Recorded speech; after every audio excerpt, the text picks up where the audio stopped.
एक समय की बात है। एक दूर के राज्य में एक राजा रहता था। वह एक बहुत ही दयालु और न्यायप्रिय राजा था। उसके पास एक बुद्धिमान और वफादार तोता था। तोता राजा की हर बात मानता था और उसका हमेशा साथ देता था। एक दिन राजा अपने तोते के साथ जंगल में घूम रहा था। अचानक तोते की नजर एक सुंदर फल पर पड़ी। वह फल बहुत ही स्वादिष्ट लग रहा था। तोता ने राजा से कहा, महाराज, यह फल बहुत ही स्वादिष्ट लग रहा है। मैं इसे खाना चाहता हूं। राजा ने तोते को फल खाने की अनुमति दे दी।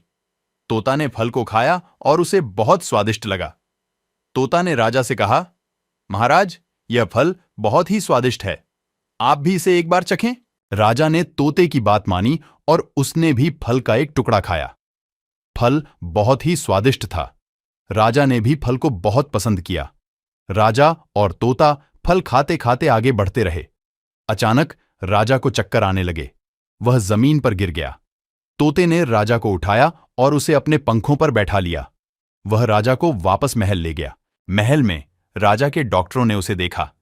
डॉक्टरों ने कहा कि राजा को जहरीले फल खाने से जहर लग गया है।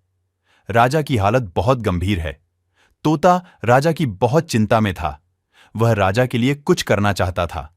तभी तोते को एक विचार आया।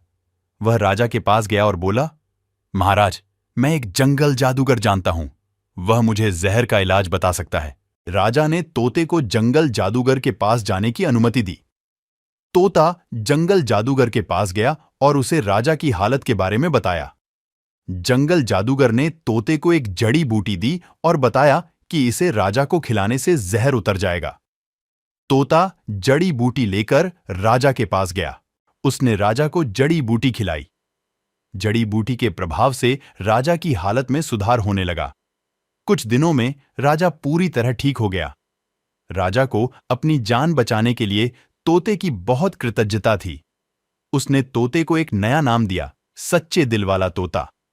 राजा ने तोते को एक नया महल दिया और उसे अपना सबसे प्रिय मित्र बनाया। तो बच्चों, इस कहानी से हमें यह शिक्षा मिलती है कि हमेशा ईमानदार और सच्चे दिल वाले लोगों का साथ करना चाहिए।